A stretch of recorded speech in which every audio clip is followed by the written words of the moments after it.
Selamat pagi Bapak Ibu Saudara yang dikasihi Tuhan Yesus Kristus. Pada hari ini Senin 25 April 2022 kita diizinkan untuk menerima berkat Tuhan kembali. Bapak Ibu Saudara yang dikasihi dalam Tuhan Yesus Kristus, salam sukacita, salam sehat dan damai sejahtera.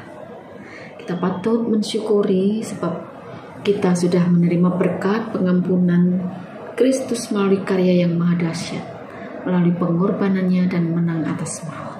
Oleh sebab itu, marilah kita dengan semangat dan terus setia kepadanya untuk melanjutkan kehidupan pemberiannya ini dengan tetap menghidupi tugas perutusan darinya. Namun sebelumnya kita akan satukan hati kita di dalam doa. Bersama kita berdoa. Terpujilah Allah yang maha baik, yang telah memberikan berkat pengampunan kepada kami dan telah mengizinkan kami untuk menikmati berkat-berkat-Mu di pagi hari ini. Tuhan yang Maha Kasih, kami bersyukur Engkau masih mempercayakan kepada kami tugas perutusan di dalam kehidupan ini, di dalam pelayanan ini kepada kami. Oleh sebab itu Tuhan, kami memerlukan pertolongan-Mu, kekuatan dari-Mu, dan kami ingin selalu dekat dengan-Mu. Untuk itu ya Bapa, berfirmanlah kepada kami dan mampukan kami untuk mengerti apa yang Tuhan kehendaki melalui firman-Mu yang hendak kami rasakan pada saat ini. Amin. Kita akan merenungkan firman Tuhan yang diambil dari Lukas 10 ayat yang pertama hingga yang keempat. Demikian firman Tuhan. Yesus mengutus 70 murid. Kemudian daripada itu Tuhan menunjuk 70 murid yang lain, lalu mengutus mereka berdua-dua mendahuluinya ke setiap kota dan tempat yang hendak dikunjunginya. Katanya kepada mereka, "Tuaian memang banyak, tetapi pekerja sedikit. Karena itu, mintalah kepada Tuhan yang mempunyai tuaian, supaya ia mengirimkan pekerja-pekerja untuk tuaian itu. Pergilah. Sesungguhnya aku mengutus kamu seperti anak domba ke tengah-tengah serigala. Janganlah membawa pundi-pundi atau bekal atau kasut, dan janganlah memberi salam kepada siapapun selama dalam perjalanan." Demikian firman Tuhan. Bapak Ibu Saudara yang dikasihi Tuhan Yesus Kristus, saya pernah membaca di salah satu media sosial ada gambar yang di situ ada tulisannya. Gambarnya berupa seseorang yang membawa piala dengan bertuliskan juara lomba lari. Kemudian diberi spasi beberapa dan di bawahnya ditulis lari dari kenyataan. Kemudian ditambahi lagi spasi dan di bawahnya ditulis lagi lari dari kenyataan. Lari dari tanggung jawab. Tulisan dan gambar ini bagi saya menarik.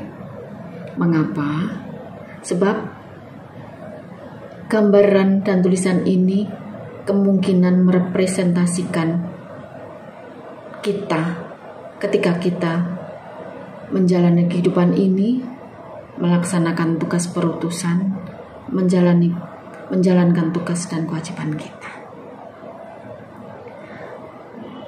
Bapak Ibu yang dikasihi Tuhan Yesus Kristus, bicara soal perutusan pada umumnya menuntut komitmen dan ketaatan. Dan di dalam perutusan itu sendiri tentunya diperlukan sebuah kesiapan. Kesiapan yang berupa apa? Tentunya sebetulnya memerlukan bekal yang harus dibawa atau disiapkan, setidaknya berupa pesan-pesan untuk menuju tempat perutusan, pesan-pesan bagaimana sikap di dalam menerima perutusan itu sendiri.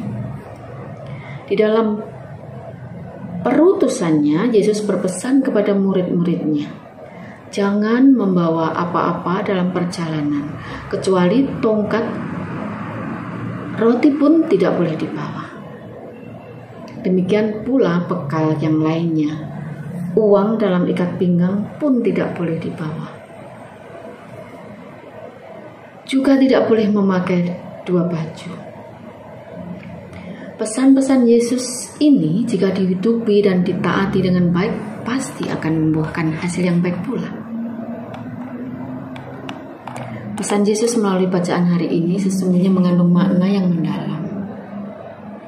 Dan Dia ingin mengingatkan, jika seseorang diutus, pertama-tama ia harus bebas dari segala macam belenggu harta duniawi, bebas dari belenggu orang-orang yang menghambat tugas perutusannya, dan bebas dari segala pikiran-pikiran dan kepentingan-kepentingan, keinginan-keinginan yang kemudian akan menghambat dalam proses perjalanan perutusan itu sendiri. Mengapa? Sebab harta duniawi biasanya menarik seseorang untuk berlama-lama menikmatinya, untuk berlama-lama membuat ia semakin terikat, kemudian semakin diperbudak, bahkan serta berdampak membuat misi perutusan itu sendiri menjadi kabur, bahkan tidak lagi terarah. Sesungguhnya misi itu kemana? Dan ketika hal-hal duniawi ini membelenggu seseorang, sudah pasti, maka ia akan mudah meremehkan kuasa Tuhan. Melalui bacaan pagi ini, Tuhan ingin mengingatkan pula kepada kita mengenai hal-hal mendasar yang akan menjadi bekal yang sesungguhnya dalam menjalankan tugas perutusannya itu sendiri. Hal-hal yang mendasar yang akan menjadi bekal sesungguhnya di dalam menjalankan dan menghidupi tugas perutusan itu sendiri. Apa itu? Ini berupa pertanyaan-pertanyaan reflektif yang kemudian menjadi panduan kita di dalam berkomitmen menjalankan tugas perutusan dan menghidupi perutusan itu sendiri. Yakni, ketika kita diutus, apakah kita sudah paham dengan tugas perutusan tersebut? Ketika kita diutus, apakah sudah paham apa saja yang harus saya kerjakan? Ketika kita diutus, apakah hal-hal yang perlu saya siapkan? Lalu, ketika kita diutus, bagaimana seharusnya saya bersikap di dalam melakukan tugas perutusan ini? Dan ketika kita diutus, bagaimana kemudian hari saya harus mempertanggungjawabkan pertanyaan-pertanyaan reflektif ini yang sesungguhnya menjadi panduan bagi kita, menjadi bekal sesungguhnya dalam menjalankan tugas perutusan itu sendiri.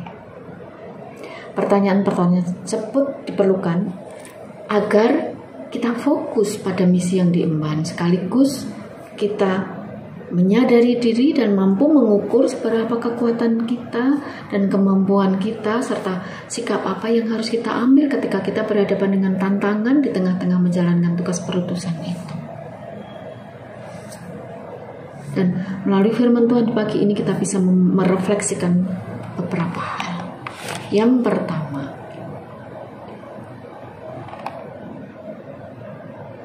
ketika Tuhan mengutus, Ia mengutus mereka berdua-dua. Di dalam tugas perutusannya, di dalam misi yang Tuhan kehendaki untuk kita lakukan, pada dasarnya menuntut adanya kerjasama. Mengapa? Sebab ketika kita melakukan tugas perutusan ini, kita menjalankan misi Allah, tentunya kita akan berjumpa dengan komunitas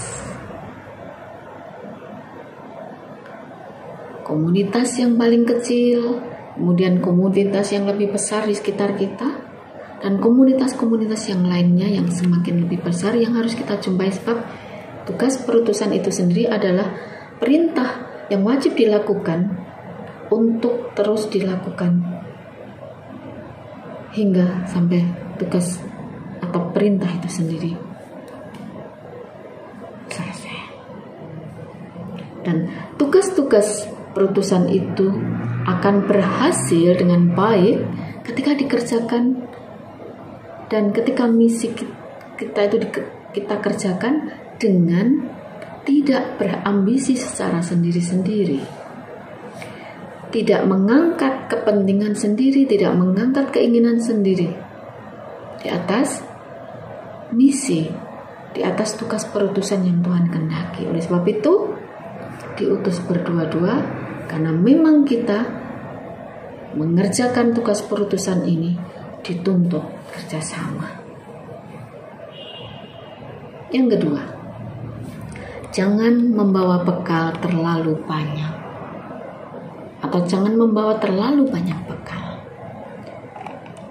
Di ayat ini Yesus mengawali dengan sebuah kata pada ayat yang keempat itu dengan kata janganlah.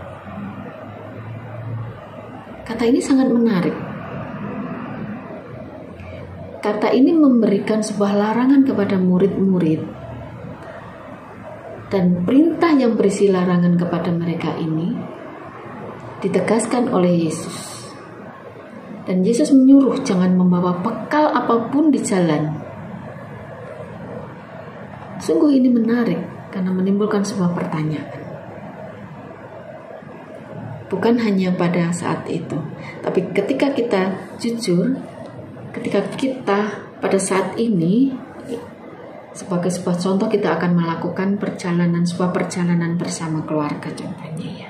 Tentunya seorang ibu salah satu ibu ya, akan mempersiapkan tentang bekal-bekal yang berupa logistik atau pakaian dan sebagainya yang dipersiapkan. Bahkan tidak jarang ibu-ibu itu mempersiapkan dari jauh-jauh waktu sebelumnya. Nah, tetapi ayat ini menegaskan bahwa jangan membawa bekal apapun di jalan. Padahal biasanya para penginjil, para utusan harus ada persiapan, makan, minum, pakaian, dan baru mereka pergi.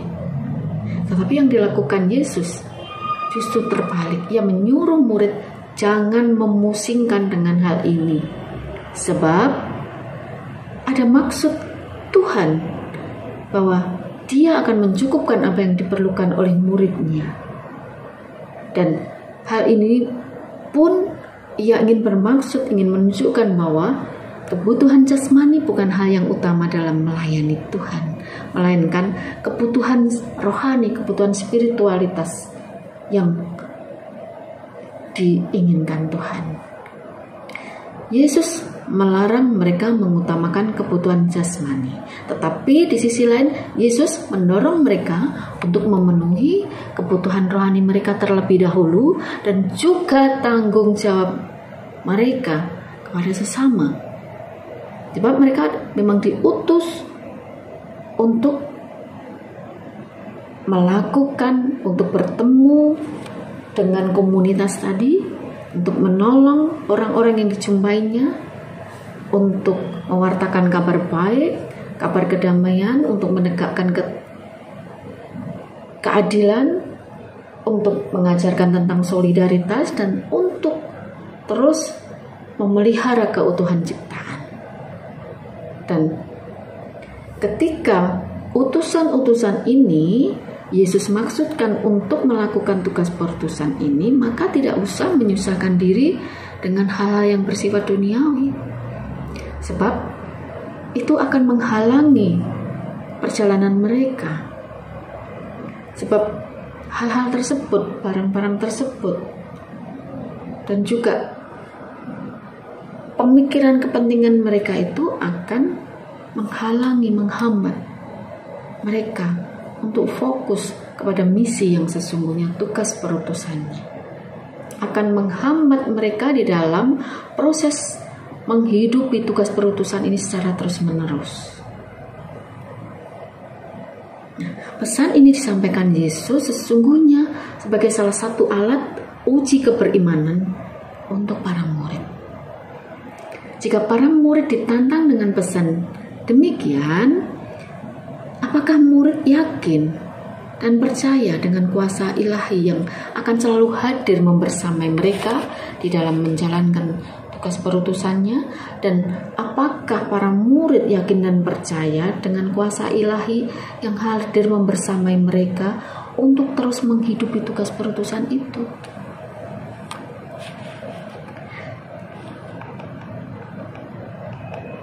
Bapak Ibu yang dikasihi Tuhan Yesus, di zaman sekarang ini problem yang terjadi adalah kecenderungannya adalah pesan perutusan ini sering diragukan oleh sebagian para utusan.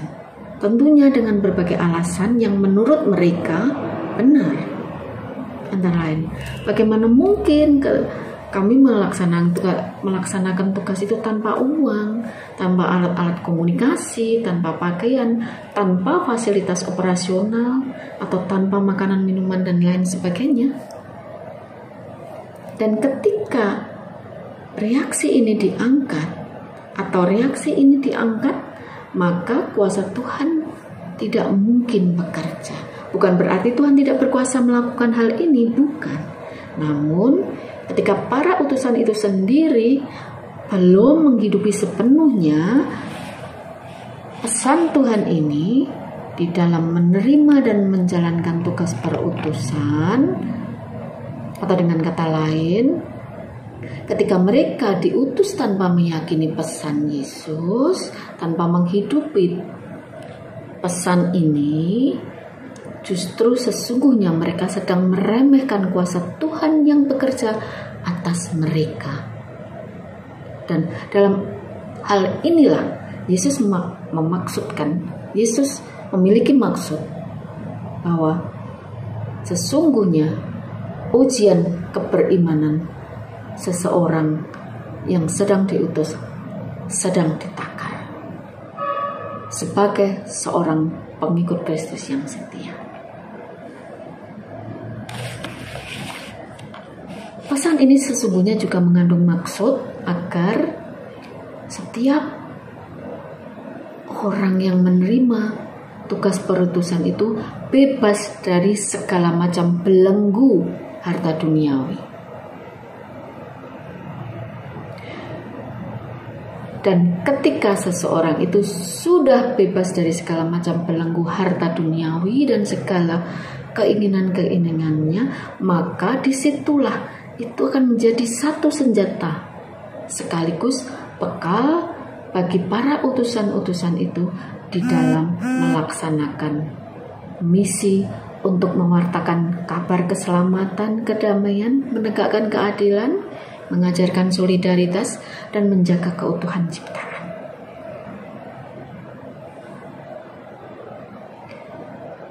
Dan dalam hal ini, pesan ini dapat diterapkan melalui kesaksian hidup para utusan yang sedang menjalani tugas perutusan itu, ya kita semua ini. Jika seseorang utusan, jika kita menjadi utusan Tuhan, hidup dalam kesederhanaan, hidup dengan pemikiran-pemikiran yang fokus pada misi Tuhan, yang kemudian diwujudkan dalam bentuk merangkul sesama, menempatkan sesama menjadi orang yang dipercayakan Tuhan untuk kita tolong, kemudian kita menolongnya dengan baik, kita menolongnya dengan tanpa memusingkan diri dengan hal-hal yang lain. Aku dapat apa? Apakah aku nanti capek dan sebagainya? Aku belum mendapatkan apa-apa ketika saya menolong ini dan sebagainya. Maka ia akan merasakan, dia tidak akan pernah merasakan berkekurangan. Dan ketika sikap-sikap yang sederhana ini menjadi utusan yang sederhana, utusan yang ramah, utusan yang bisa mengedepankan misi Tuhan, mengedepankan komunitas yang kita jumpai ini adalah komunitas yang sesungguhnya dipercayakan kepada kita untuk kita tolong, maka kita akan merasakan ketenangan, merasakan tidak berkekurangan ketika kita berada di tengah-tengah mereka, di tengah-tengah medan perutusan itu.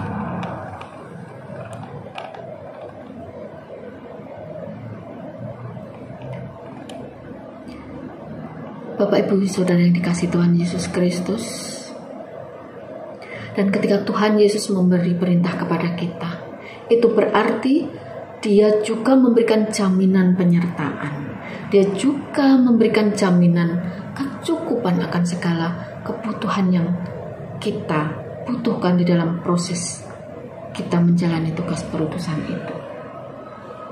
Dan Tuhan mengajak kita untuk tidak khawatir akan semua kebutuhan-kebutuhan itu, karena Dia sudah menyediakan dan Dia pasti menyediakan. Bahkan ketika kita berhadapan dengan tantangan di medan pelayanan pun, dengan berbagai tantangan yang berasal dari luar, bahaya, dan ketika kita menghadapi bahaya dan ancaman dan sebagainya, Tuhan pun ada bersama kita. Sebab kita diutus ke dalam dunia ini sesungguhnya Tuhan sendiri yang memiliki karya ini, dan Tuhan sendiri yang mengerjakannya, dan Tuhan sendiri yang akan menjadikan kita sebagai rekan kerja dan yang terus akan ditolongnya ketika kita menjalankan tugas perutusan ini dengan terus-menerus menghidupi bahwa kita adalah para utusan yang menjalankan tugas dengan penuh tanggung jawab, bukan utusan yang lari dari tanggung jawab, lari dari kenyataan yang kita hadapi. Tuhan menolong kita, Tuhan memberkati kita, dan Tuhan menguatkan kita secara terus-menerus untuk menghidupi tugas perutusan ini hingga pada saatnya tugas kita berakhir. Amin. Tuhan memberkati. Mari kita berdoa. Kepadamu Tuhan Yesus, Sang Maha Kasih, Maha Baik, yang selalu menyertai kami, yang membersamai dalam kehidupan dan perjalanan kami, yang telah mempercayakan Tuhan tugas perutusan ini kepada kami. Dan kami tidak akan khawatir, sebab Tuhan selalu mencukupkan, menguatkan, menyertai kami di dalam kami menjalankan, melanjutkan tugas perutusan ini di tengah keluarga, di tengah masyarakat, dan di tengah-tengah pelayanan kesehatan yang Tuhan izinkan kami lakukan. Ampuni dosa kami Tuhan. Dalam nama-Mu kami berdoa. Amin.